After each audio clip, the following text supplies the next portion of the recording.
अस्सलाम वालेकुम जी। पाकिस्तान तहरीक इंसाफ का शुरू से यही वतीरा रहा है, बोलते कुछ हैं करते कुछ हैं।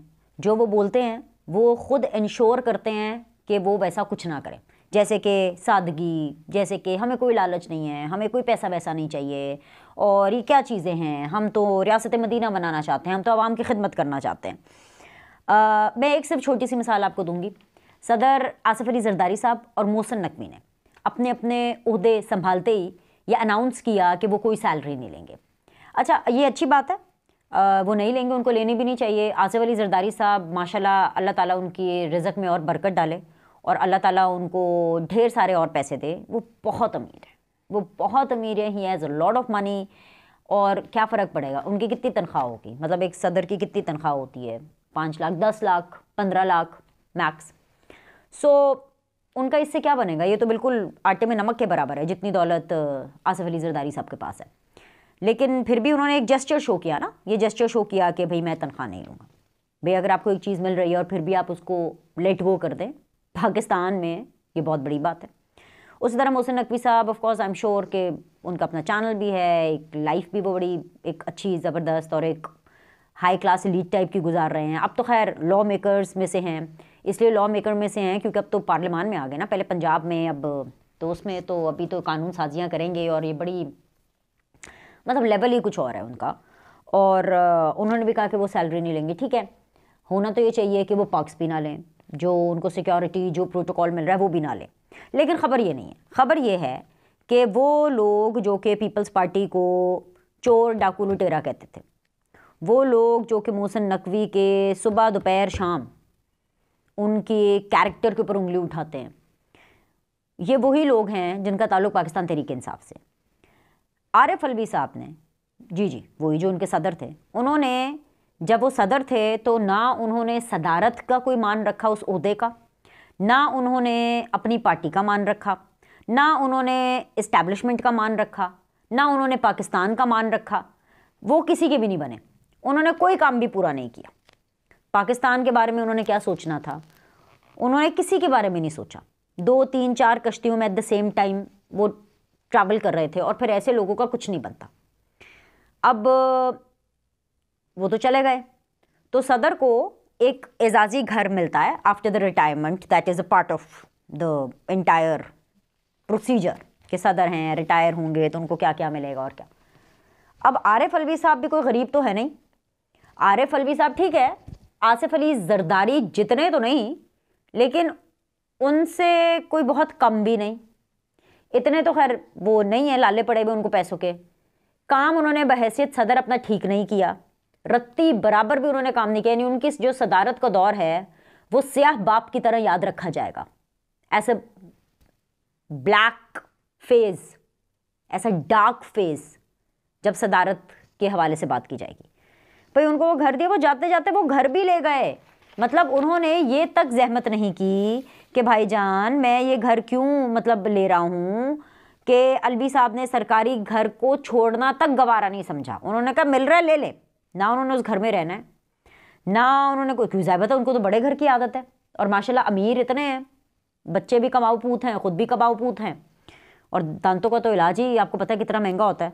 डेंटिस्ट तो वैसे भी बहुत कमाते हैं, और पहले ही इन्होंने बहुत ज़्यादा कमाइयाँ कमा ली हैं। तो भाई सरकारी घर भी नहीं छोड़ा, और बातें क्या करते थे, हमें तो कुछ नहीं चाहिए, हमें तो ये नहीं चाहिए। और वहाँ पर जो जरदारी साहब हैं वो अपनी तनख्वाह छोड़ रहे हैं कि नहीं चाहिए मुझे, और वहाँ पर जो मोहसिन नकवी साहब हैं वो भी कह रहे हैं तनख्वाह नहीं चाहिए। तो अब आप खुद ही फैसला करें, अब आप खुद ही फैसला करें कि ये जो पीटीआई वाले हैं इनकी कितनी रंगबाजी हैं। ये रंगबाजियाँ ही तो हैं। अब जैसे कि एक और रंगबाजी सामने आई है, ये मैं इसको रंगबाजी ही कहूँगी। हुआ ये कि वैसे तो पूरा माहौल ये बना हुआ है, फड्डे लड़ाइयाँ हैं, झगड़े, एक दूसरे को लान तान करना, ताने देना, एक दूसरे के खिलाफ नारे कसना, चोर हो, डाकू हो, लुटेरे हो, फलाना टमकाना, ये वो। असेंबली के अंदर भी यही माहौल है, बाहर भी यही माहौल है, और अब ये इसमें मज़ीद और शिद्दत आती जाएगी आती जाएगी आती जाएगी, जब तक इनकी वो कहते हैं ना कि सही तरह मंजी नहीं ठुकनी है, तो तब तक ये होता जाएगा। अब सीन ये ज़ाहिर है, जब एक तरफ से बात होती है दूसरी तरफ से उसका जवाब आता है। अब हुआ ये कि आपको पता है कि वो जो एहतजाज करना था इंतखाबात के नताइज के ऊपर, जिसके ऊपर हज़ारों की तादाद में लोगों के खिलाफ पर्चे कटे पीटीआई वालों के, उसी चक्कर में लतीफ़ खोसा साहब थे, सलमान अकरम राजा साहब थे, उनको पकड़ लिया गया, उनको थाने लेके चले गए, उनको गिरफ़्तार किया गया। जब वो थाने गए तो उन्होंने जाकर कहीं साद रफ़ीक साहब को फ़ोन किया होगा। आपको पता है ना कि लतीफ़ खोसा वर्सेस साद रफ़ीक था हल्के में, और वो लतीफ़ खोसा साहब जीत गए थे। और साद रफ़ीक साहब सबसे पहले इस इलेक्शन में सबसे पहले, वो कहते हैं ना मैन ऑफ द सॉइल, मिट्टी का आदमी, मतलब यही वो जो साद रफ़ीक है, सलमान रफ़ीक, ये वो सियासतदान है जो कि इस मिट्टी से निकले हैं, ये पीपल्स मैन है, ये इस मिट्टी के आदमी हैं। उन्होंने सबसे पहले कहा कि भाई मैं इसको तस्लीम करता हूँ, ग्रेस का मुजाहरा किया। और उस टाइम पर ना सिर्फ मैंने इसको ट्विटर के ऊपर अप्रिशिएट किया, अपने प्रोग्राम्स में अप्रिशिएट किया, बल्कि अक्रॉस द बोर्ड तमाम चैनल्स में, चाहे ये नून लीग के हामी थे, नून लीग के अगेंस्ट थे, साद रफ़ीक की तर्ज सियासत से एग्री करते थे, नहीं करते थे, सब ने इसकी तारीफ की कि ये बड़ी, he was the amongst the first one. मतलब और लोगों ने भी किया उनके पीछे पीछे, यानी राना सनाउल्लाह साहब ने भी एक्सेप्ट किया कि ठीक है जी मैं हार गया हूँ, fine, but Saad Rafiq was the first one to accept it. और मुझे अभी भी याद है कि किसी टीवी चैनल पर, मैं टीवी चैनल भूल रही हूँ, बट उस टीवी चैनल के ऊपर लतीफ़ खोसा साहब से पूछा गया कि भैया आपको साद रफ़ीक साहब ने मुबारकबाद दी है, ये तो बहुत अच्छी बात है, तो उन्होंने उसके ऊपर भी कीड़े निकाले ये कह करके कि हाँ मैंने तो जीतना ही था, ये तो इतनी देर से मुबारकबाद क्यों दे रहा है। उन्होंने ये नहीं कहा कि जी मैं तो शुक्रिया अदा करता हूँ कि लाइक यू नो कि ठीक है जी उन्होंने मुबारकबाद दी, वो उसके ऊपर भी आकर दिखा रहे थे, अपनी टांग ऊपर रख रहे थे खोसा साहब कि भाई इतनी देर से क्यों मुबारकबाद दी। अच्छा, अब हुआ ये, कट टू दिस स्टोरी, कि जब वो जेल में थे तो उन्होंने कहीं फ़ोन किया होगा साद रफ़ीक साहब को, और साद रफ़ीक साहब ने उस टाइम पे फ़ोन नहीं उठाया। थोड़ी देर के बाद उनकी बात हुई फ़ोन के ऊपर, तो लतीफ़ खोसा साहब ने उनसे यही कहा कि भाई ऐसे ऐसे मुझे तो अरेस्ट कर लिया, आप ये स्पीकर साहब से यानी आप अयाज सादिक साहब से बात करें और उनसे कहें कि भाई वो कैसे एक विदाउट नॉलेज में लाए हुए एक स्पीकर के, वो एक MNA को कैसे अरेस्ट कर सकते हैं, और मैं हूँ और सलमान अकरम राजा और ये वो। तो साद रफ़ीक ने उनको उस वक्त कहा कि भाई ना मैं हुकूमत में हूँ ना मैं कैबिनेट में हूँ, लेकिन मैं बात करता हूँ अयाज सादिक साहब से, और जो आपके साथ हुआ है ये नहीं होना चाहिए था। उन्होंने कहा कि मैं इस हक में नहीं हूँ कि किसी भी MNA को या किसी भी सियासी कारकुन को इस तरह से उठाया जाए, तो मैं बात करता हूँ। थोड़ी देर के बाद अयाज सादिक साहब से बात करने के बाद साद रफ़ीक साहब ने दोबारा कॉल किया लतीफ़ खोसा साहब को, और उस वक्त वो जेल में ही थे और उन्होंने उनको मतलब पुलिस स्टेशन में थे। तो साद रफ़ीक साहब ने कॉल करके वापस अपडेट दिया लतीफ़ खोसा साहब को कि खोसा साहब मैंने बात की है और जल्दी जो है ये मामला सॉर्ट आउट हो जाएगा, ठीक है, कि मेरी अयाज सादिक साहब से बातचीत हो गई। लेकिन जब उन्होंने मीडिया से गुफ्तगू की खोसा साहब ने, तो तब उन्होंने कहा कि वो मैंने साद रफ़ीक को फ़ोन किया था। ये बात किसी को नहीं पता थी। देखिए ये बात लोग खोसा साहब और साद रफ़ीक के बीच में हुई। उसके बाद मीडिया के सामने जब खोसा साहब आए तो खोसा साहब ने कहा कि मैंने साद रफ़ीक को फ़ोन किया था और उन्होंने अपनी असलियत दिखा दी, तो मुझे उनकी असलियत पता चल गई। बस ये जुमला बोलना था कि साद रफ़ीक ने, आपको पता है वो मीडिया पर कम आते हैं, आपको पता है साद रफ़ीक जो है वो इतने लड़ाई झगड़े वाले हैं नहीं, मतलब कि he is a very very very very good politician. मतलब मुझे उनका तर्ज़ सियासत जो है वो अच्छा लगता है, मुझे पसंद आता है, तकरीरें बहुत अच्छी करते हैं, समझदारी है, मैच्योरिटी है उनकी सियासत में, एक मैच्योरिटी है, एक वज़ादारी है।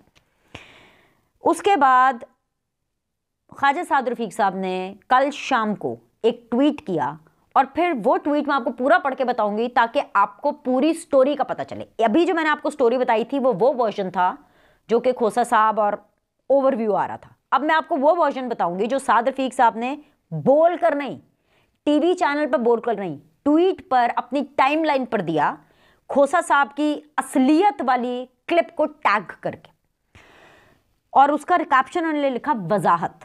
सुनते जाइए। ख्वाजा साद रफ़ीक साहब कह रहे हैं कल शाम 6:54 पर मेरे फ़ोन पर लतीफ़ खोसा साहब की एक मिस कॉल थी, जबकि 6:58 पर उनकी गिरफ्तारी के हवाले से एक तंजिया मैसेज भी मौसूल हुआ। मैंने ये पैगाम 7:20 पर देखे और बिला ताख़ीर उन्हें फ़ोन किया। उन्होंने ख़ुद फ़ोन रिसीव किया और मुझे बताया कि वो थाना साउथ कैंट में गिरफ़्तार हैं। मुझे कहा, यानी कि खोसा साहब ने साद रफ़ीक को कहा कि मुझे कहा कि स्पीकर साहब को मतला करो कि उनको बताए बगैर MNA साहब को क्यों गिरफ़्तार किया गया है। मैंने अर्ज़ की कि अपनी गिरफ़्तारी की मुबारक मुझे ना दें कि मेरा इन मामलात से क़तन कोई ताल्लुक़ नहीं। ये भी कहा कि ऐसा नहीं होना चाहिए था। अज़ाबाद मुतल्लका हुकाम से रब्ता किया और उन्हें उनकी, सलमान अकरम राजा साहब की और दीगर की रिहाई की दरख्वास्त की। मुझे बताया गया कि सब लोग कुछ देर तक रिहा हो जाएंगे। यही इतला मैंने दोबारा फ़ोन करके खोसा साहब को दे दी।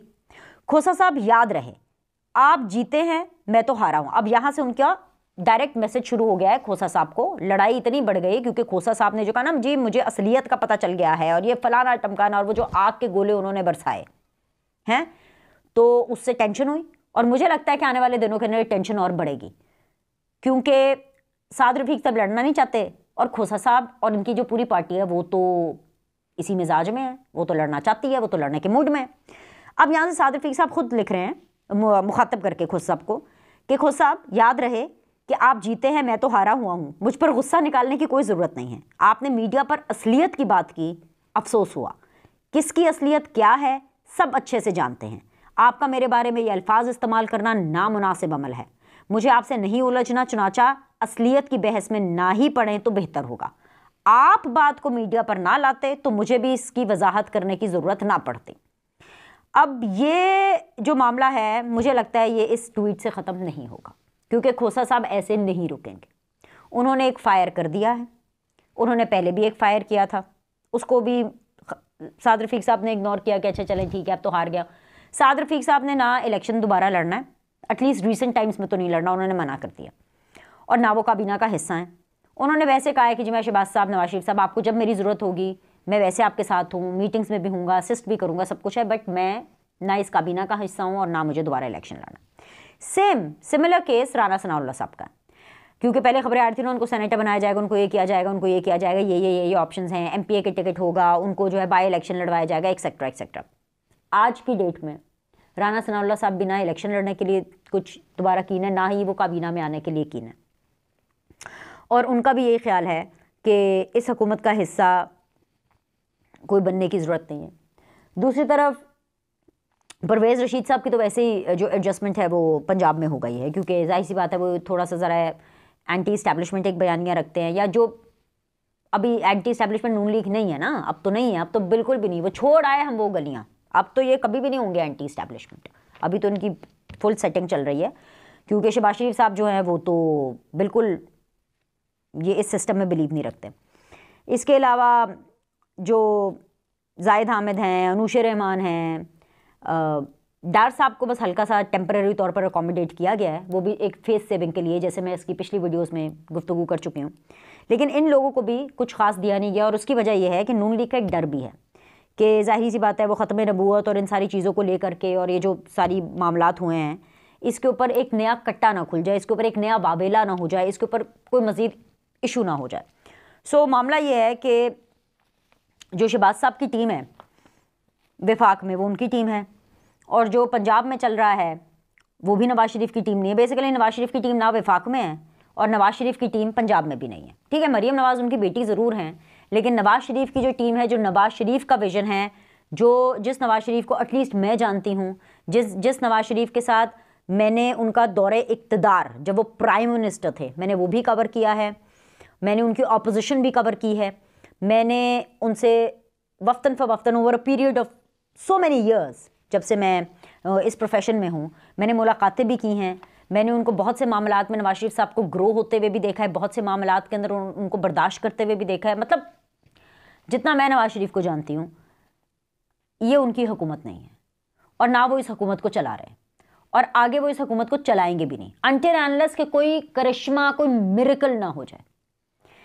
तो अब हालात ये हैं कि खोसा वर्सेस ख्वाजा साहब तो हुआ है, ये सिर्फ एक खोसा वर्सेस ख्वाजा नहीं है, ये एक्चुअली पंजाब वर्सेस आप कह लें पीटीआई है, ये आप कह लें विफाक वर्सेस पीटीआई है, ये आप कह लें पीटीआई वर्सेस पीएमएलएन है, और ये मामला ऐसे जल्दी ख़त्म नहीं होने वाला। अच्छा, अब दूसरी तरफ आ जाएं जी, आखिरी चीज़ जो कि मैं यहाँ पर बताना चाहती हूँ वो है जी गंडापुर साहब के कारनामे। गंडापुर साहब वर्सेस शहबाज शरीफ भी हुआ है, मैंने आपको बताया ना, फड्डे, लड़ाइयाँ, झगड़े, बस यही सब कुछ चल रहा है। वो इसलिए हुआ है क्योंकि गंडापुर साहब को अब ज़्यादा पहली दफ़ा उनको मौका मिला है 9 मई के बाद चीफ मिनिस्टर बनने का, शायद पहली दफ़ा बने हैं तो कुछ काम सीख ही लेते। अब या तो उनको नहीं पता या फिर उन्होंने जानबूझकर ये किया है। उन्होंने जी एक चीफ सेक्रेटरी को फारिग कर दिया, और उसको ना सिर्फ फारिग किया बल्कि जो अगला चीफ सेक्रेटरी लेकर के आए वो भी खुद ही अपनी मर्ज़ी से ले आए कि ये नहीं चाहिए, ये चाहिए। जैसे आप घर में अपने सबऑर्डिनेट्स को चेंज कर दे, ओ तू इत्थे चला जाए तो उत्थे चला जाए। कम ऑन यार, वो चीफ सेक्रेटरी है, कोई तरीका होता है, कोई एसओपी होती है। अगर आपको एक चीफ सेक्रेटरी नहीं पसंद है या उससे कोई प्रॉब्लम है या वो काम ठीक नहीं कर रहा है, चले मान लिया आपको उसकी शक्ल पसंद नहीं है, जो भी रीज़न है, आपको विफाक को लिखना होता है कि विफाक मुझे ये चीफ सेक्रेटरी नहीं चाहिए, आप मुझे कोई और भेजें। अच्छा, अगर आपके दिमाग में कोई हो रहा है, आप लिख करके एक रिक्वेस्ट ज़रूर कर सकते हैं, लेकिन वो आना वहाँ से ही है, ये नहीं है कि तुम चले जाओ और तुम आ जाओ, ये कोई सीन नहीं है। अब मसला ये है कि विफाक को लिखा ही नहीं, और फिर जो अगले को बुलाया उसके बारे में भी नहीं बताया, ना रिक्वेस्ट की ना इन्फॉर्म किया। सो ये है इनकॉम्पिटेंसी और अनप्रोफेशनलिज्म। और अगर ये इनकॉम्पिटेंसी या अनप्रोफेशनलिज्म नहीं है तो ये जानबूझकर अगर किया गया है तो ये इसीलिए किया गया है ताकि लड़ाइयाँ हों, फड्डे हों, सिस्टम स्मूथली ना चल सके। तो गंडापुर साहब के लिए उनकी करतूतों को देखते हुए इतलान अर्ज़ है कि भाईजान गंडापुर साहब के हवाले से भी एक बड़ी अहम पेशरफ जो है वो होने वाली है। मैं असल में ना वो लेटर ढूंढ रही हूँ, मैंने कहा कि मैं आपको वो लेटर ज़रा फटाफट चला के दिखा दूँ या पढ़ के बता दूँ थोड़ी देर के लिए। ये लेटर ये देखिए बिल्कुल साथ में चल रहा है। गंडापुर साहब के जो दिन हैं वो ऑलमोस्ट गिने जा चुके हैं, क्योंकि इलेक्शन कमीशन ने नोटिस जारी कर दिया है कि उनके कागजात नामजदगी में गड़बड़ है। अच्छा, मुझे इलेक्शन कमीशन की भी समझ नहीं आ रही कि जब इनको कागजात जमा कराए थे, जब स्क्रूटनी का अमल हुआ था, तब आप लोगों ने जांच पड़ताल नहीं की थी। अभी एक नई लुच फ्राई होने वाली है, यहाँ पर भी वहाँ पर भी। अब फिर पीटीआई बोलेगी कि जी जो मुक्का आपको बाद में याद आए जंग के, वो अपने मुंह पर मार लेना चाहिए। ये इनको पहले क्यों नहीं याद आया? अब तो लोग यही तासुर लेंगे कि क्योंकि अब गंडापुर साहब जीत गए हैं और अब वो चीफ मिनिस्टर बन गए हैं, तो ये इलेक्शन कमीशन या तो इस्टेब्लिशमेंट की डिक्टेशन पर कर रहा है या ये जो है वो विफाक की डिक्टेशन पर कर रहा है या ये किसी के कहने पर कर रहा है या किसी के दबाव में कर रहा है। हालांकि नहीं कर रहा होगा, हो सकता है कि खुद ही इलेक्शन कमीशन ने किया हो, लेकिन आप इनकी कैपेसिटी देखें, इनकी टाइमिंग देखें कि ये किस टाइम के ऊपर जो है वो शहद की मक्खियों के भेड़ के अंदर हाथ डाल रहे हैं। पहले ही जो इंतखाबात के नताइज हैं उसके ऊपर इतना ज़्यादा पिट से आपा पड़ा हुआ है। और अभी जाहिर सी बात है बाई इलेक्शंस होने हैं, और वो बाई इलेक्शंस भी सबसे ज़्यादा पंजाब में होने हैं, क्योंकि यहाँ से नून लीग ने अपनी बहुत सी सीटें छोड़ी हैं, जैसे शहबाज शरीफ वगैरह लोगों ने बहुत सी सीटें छोड़ी हैं। फिर आगे सेनेट का इलेक्शन खड़ा है, तो ऑलरेडी इलेक्शन कमीशन का सिर्फ एक काम होता है ना, वो सही काम कर रहे हैं। और गंडापुरियों से तो मैं क्या मतलब, गंडापुर से मैं क्या एक्सपेक्ट करूँ? प्रोफेशनलिज्म। सो बस यही मामलात हैं। अब इसी किस्म की जो तमाम तर चीज़ें हैं वो हमें आने वाले दिनों के अंदर सुनने को मिलेंगी। तो अभी के लिए इतना ही। लाइक करें, सब्सक्राइब करें। आपसे अगली वीडियो में।